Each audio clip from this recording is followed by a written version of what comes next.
aqui para o nosso texto. O nosso texto é o texto de Efésios, não é? Capítulo 2, versículo 8. Porque pela graça vocês são salvos. Vocês são salvos mediante a fé. E isso não vem de vós, é dom de Deus. Então, o nosso tema é a salvação. Até na quarta-feira passada, nós pegamos esse tema, salvação, e fizemos duas tangentes. A primeira tangente, concluímos na semana passada, é o que o Espírito Santo de Deus faz na nossa salvação. Qual é a ação do Espírito Santo na nossa salvação? O que ele faz na nossa salvação? Eu não vou repetir, porque senão nós não avançamos muito.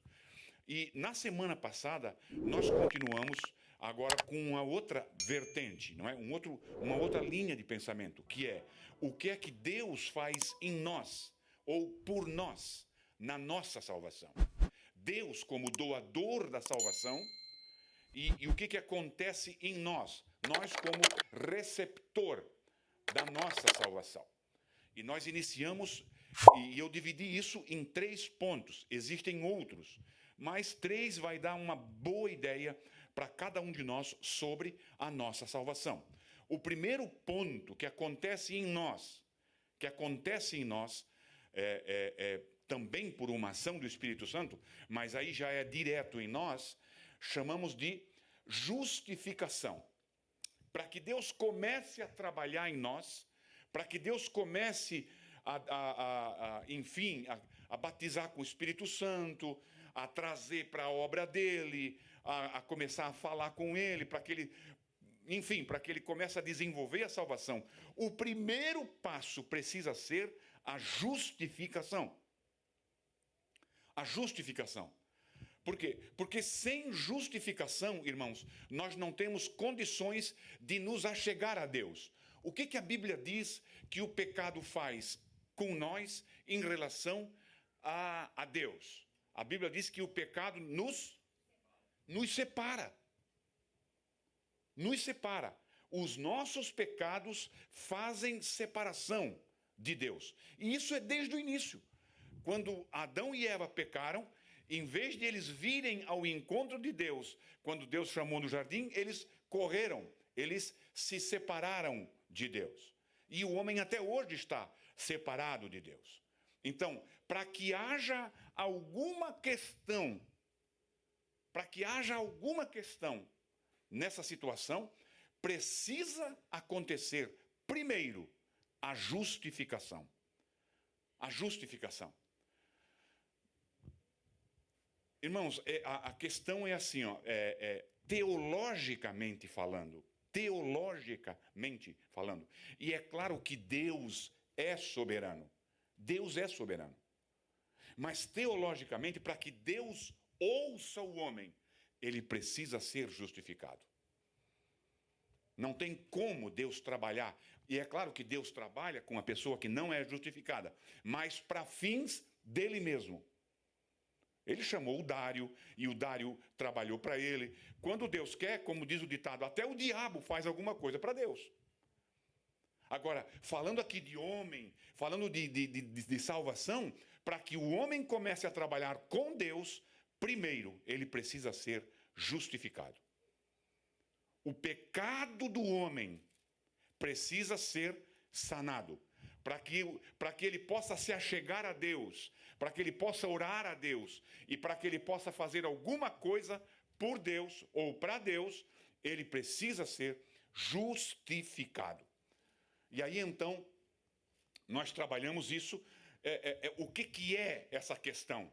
Deus em sua graça, o que é ser justificado? Ser justificado é Deus em sua graça colocou o seu Filho, Jesus Cristo, no meu lugar. No meu lugar. Porque a Bíblia diz que o pecado, o salário do pecado é a morte. Então, eu, como pecador, eu preciso morrer. O que é que Deus fez? Para que aplacasse a sua justiça. Irmãos, Deus não deixa nada barato. Deus não faz as coisas fáceis. Então, para que eu pudesse me achegar a Deus, alguém tinha que morrer no meu lugar. Só que a justificação, ela vai além disso. Então, o que é que Deus fez? Deus pega Jesus, o Jesus se oferece no meu lugar, ele paga a minha dívida, ele paga a dívida do meu pecado. E quando eu falo essa dívida do meu pecado, irmãos, primeiramente a dívida do pecado do homem. A criança, o homem quando nasce, ele nasce com pecado. Aquele pecado da criança pago na morte vicária de Jesus Cristo. Então, é esse pecado. João diz, se nós confessarmos o nosso pecado e tal, depois ele coloca no plural, os nossos pecados. Aí é os nossos pecados cotidianos, os nossos pecados diários. Esses também. Muito bem. Então, Jesus Cristo morre na cruz pelos meus pecados e Deus pega da justiça de Jesus, porque Jesus é justo. Ele cumpriu toda a lei. Jesus é santo. Jesus não é inocente. Ele é santo, ausente de pecado. E ele pega dessa justiça de Jesus, ele tira da justiça de Jesus e coloca em mim. E coloca em mim. Ele coloca na minha conta. Aonde estava marcado a lista de pecado, Jesus apaga, Deus apaga aquela lista e coloca justiça de Jesus sobre mim. Então, quando Deus olha para mim, Deus não me vê e não vê os meus pecados. Ele vê a morte do filho e a justiça do filho aplicada na minha vida. Isso é justificação. É um termo jurídico, porque existe sim um julgamento. Deus é o juiz, Jesus é o advogado de defesa, eu sou o réu, e o meu pecado é não errar o alvo na glorificação de Jesus. Amém? Então, justificação é isso. Deixa eu só ler para que você entenda um pouquinho mais. Assim, fazendo isso, irmãos, fazendo isso, para a nossa justificação, Deus, em sua graça, colocou o seu Filho em meu lugar na cruz e transferiu as minhas culpas e crimes para Jesus. Jesus morreu voluntariamente por mim. E aí, então, entra aquela questão que você certamente já ouviu. Eu preciso aceitar esse Jesus. É por isso que nós perguntamos, tem alguém que quer aceitar Jesus? O que é esse aceitar a Jesus? Quem é que quer falar? O que significa quando eu pergunto assim, irmã Regina? É Regina, né? Não mudaram não, né? Cristina, mudaram de novo. Irmã Cristina, o que significa dizer, o que eu estou querendo dizer, ou o que a irmã quer dizer, quando a irmã chega para alguém e diz assim, ó, escuta, para sua vizinha, você quer aceitar Jesus? O que a irmã está falando com ela? O que a irmã está querendo dizer para ela? Sim, abriu o coração, tudo bem. Mas, tecnicamente, o que é? Aceitar a Jesus. Sabe o que é? Não é que eu estou perguntando para ver se a pessoa sabe. É para aguçar, para você aprender, para você não esquecer. Significa exatamente... Você quer aceitar a Jesus, fulano ou fulana?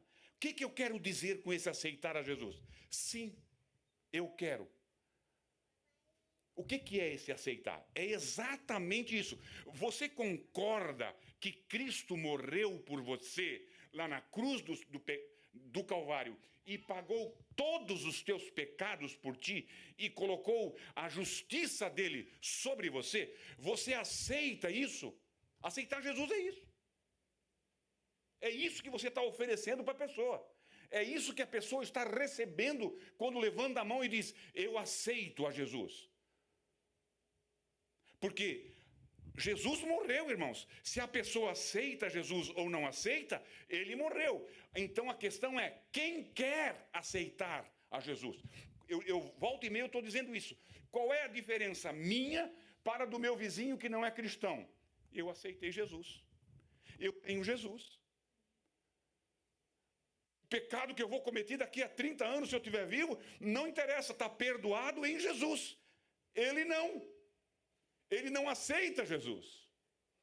Ele não aceitou Jesus. E Paulo aos Romanos diz: se com a tua boca confessares que Jesus Cristo é o Senhor, e no teu coração tu crê, tu e toda a tua casa serão salvos.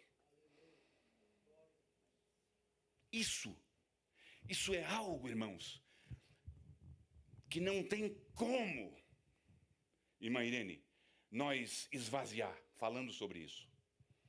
Não tem como a grandeza, a engenhosidade desse ato de Deus por nós.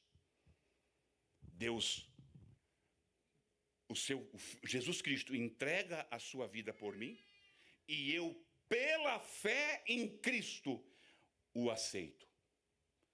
É a mesma coisa que, lembra daquela caderneta que tinha nas vendas antigamente? A irmã Fátima deve lembrar, que devia ter lá na quitanda do pai dela. Bota na conta do meu pai. Bota na conta do meu pai. Eu ia todos os dias buscar pãozinho, leite e uns pedaços de osso para fazer a sopa do dia. Como é que vai? Bota na conta do pai. Um dia por mês, não sei como é que era direito, se era por quinzena, mas provavelmente é por mês, o pai ia lá no seu Acácio, era o dono da quitanda. Acácio, vê aí as minhas contas. Eu comprei. E ele foi lá e pagou tudo. Assim é com os nossos pecados. Você pecou. E Jesus Cristo vai lá e morre e paga tudo. E você diz: eu concordo. Eu aceito isso. Aceitar Jesus é isso. É concordar e crer pela fé de que aconteceu isso. Pronto. O plano é tão grande, o plano é tão profundo, o plano é tão perfeito que parece loucura. Os caras não acreditam. Eu já fui evangelizar alguém. Esse Jesus vai pagar as minhas contas? Não, ele já pagou. Não quero. Não quer. Não quer, não quer. Eu preciso aceitar por fé. Esse é o único método divino de justificação do ímpio, confessando a Jesus como o meu Salvador. Assim, sem ultrajar a perfeita justiça de Deus, sem ultrajar, ou seja, sem menosprezar, cumprindo a justiça de Deus, Deus justifica o ímpio aparentemente de uma forma absurda. É tão simples, mas é tão profundo. Não, isso aí não existe. Que é isso, cara? Que é isso? Isso não pode ser assim barato. Então quer dizer que o cara matou 50 e não sei mais o quê, e estuprou, e isso, e roubou, e matou, e assaltou, e sequestrou, foi lá para a cadeia, lá na cadeia a vara, o bambu envergou, e aí foi alguém lá e pregou para ele aceitou, vai para o céu? Vai. Está salvo. Pode estar pagando para o resto da vida, prisão perpétua, mas se ele aceitou Jesus lá, está salvo. É loucura ou não é loucura? É fácil de aceitar? Paulo diz, para os outros, para o ímpio é loucura, mas para mim é poder de Deus para a salvação do gentio, diz Paulo. É loucura, para o ímpio é loucura, mas para mim é poder de Deus para a nossa salvação. Não cabe na nossa cabeça. Sabe, é algo muito grande. Eu só estou passando assim por cima para que você entenda e consiga responder o que é esse primeiro passo da justificação. Pois não.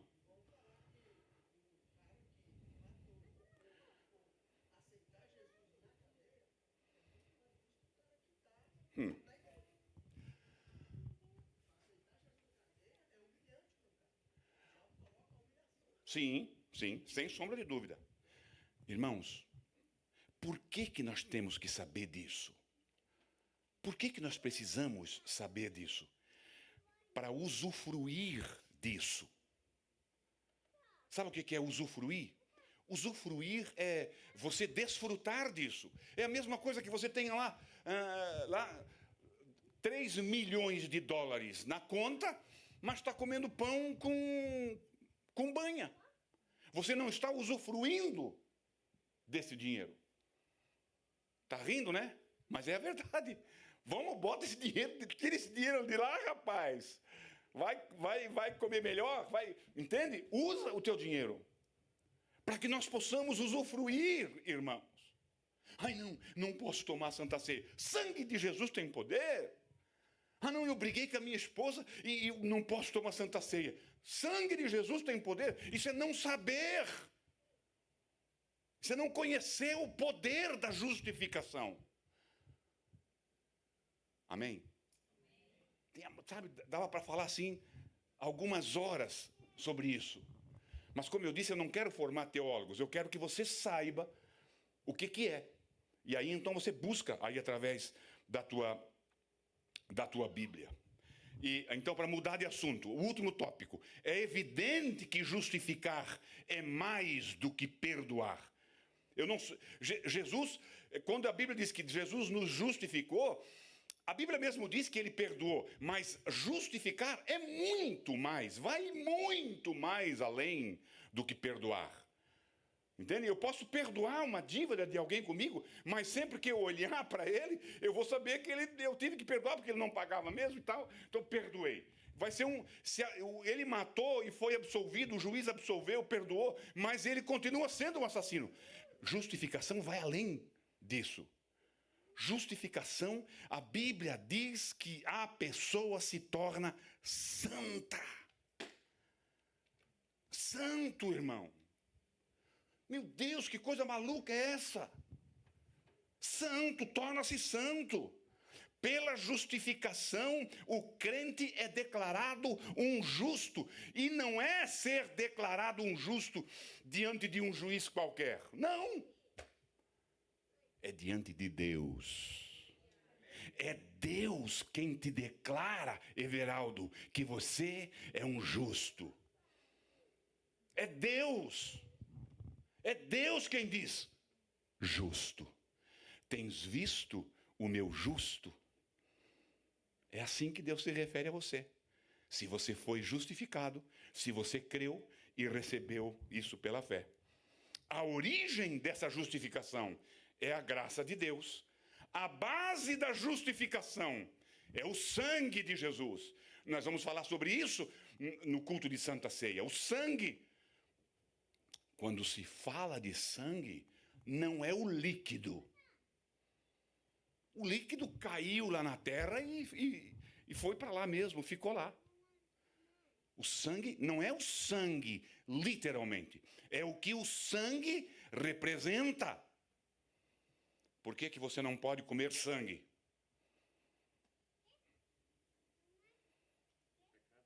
É pecado. Está na Bíblia, é pecado. Comer sangue é pecado. Por que nós não podemos comer o sangue? Porque o sangue é a vida. E a vida pertence a Deus. Quando nós falamos do sangue de Jesus, nós estamos falando do quê? Da vida. A vida, ele deu a sua vida. É o poder da vida de Jesus sobre nós. Só que a gente diz o sangue. Por quê? Porque o sangue aponta para a vida. Sem vida, sem sangue. Sem sangue, sem vida.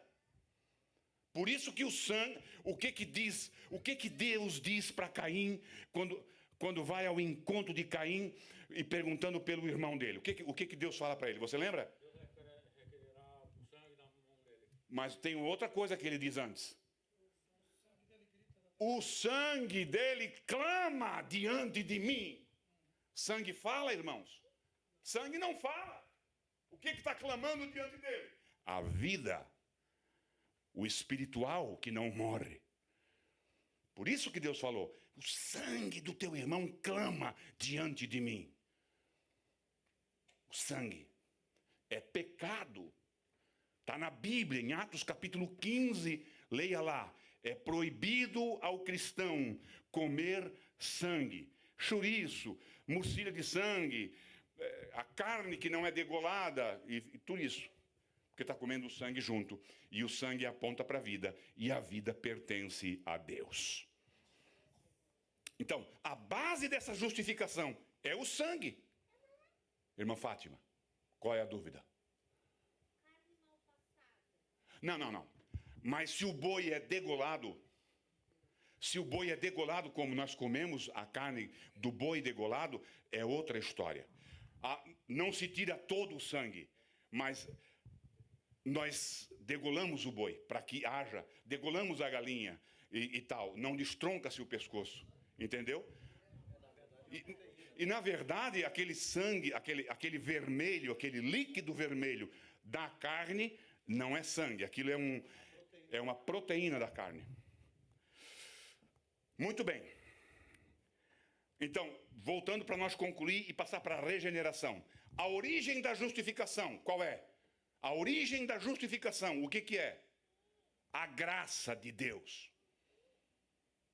É a graça de Deus. O que é a graça de Deus? É a misericórdia, é o favor de Deus. Você não merece, mas a minha graça te alcança. Não entendi? Quando Jesus fala com Judas assim, faça o que você tem que fazer logo. Estava dando a graça para ele, rapaz. Vai logo que eu quero resolver essa parada. Então, é a graça de Deus, a base. Por isso que o nosso texto diz que isso não é de vocês, isso é um dom de Deus. Vocês são salvos, essa salvação é um dom de Deus. Então, a origem, a base, o alicerce da nossa justificação é a graça de Deus. Através do quê? Através do sangue de Jesus. Ou seja, da vida, da morte de Jesus. Da morte de Jesus. Derramou o sangue, ele derramou a sua vida. Então, através da vida e da morte de Jesus Cristo. E qual é o meio? Qual é o meio? A fonte é a graça, não é mesmo? A base é o sangue de Jesus. E o meio da justificação é a nossa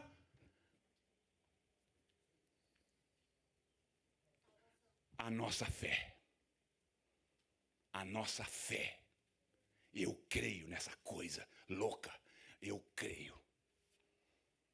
Amém? A origem, a base, a graça de Deus. Através do quê? Através da morte de Jesus. E qual é o recurso disso? A minha fé. O tripé da nossa regeneração. Amém? Vamos introduzir só. Não vamos introduzir porque aí não quero tirar o tempinho da nossa 8h56. Dá para falar 4 minutos. O segundo ponto seria a nossa regeneração. Regeneração. No grego, paligenesfa,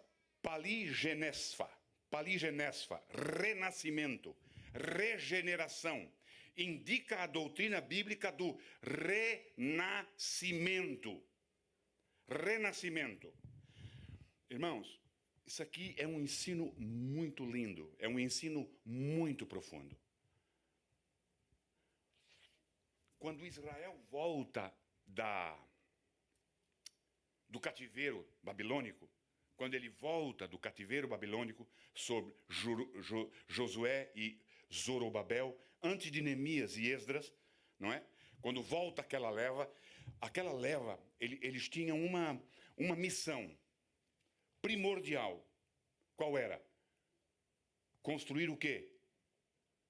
O templo. O templo. Essa era, e restabelecer o culto a Deus. Construção do templo e restabelecer o culto a Deus.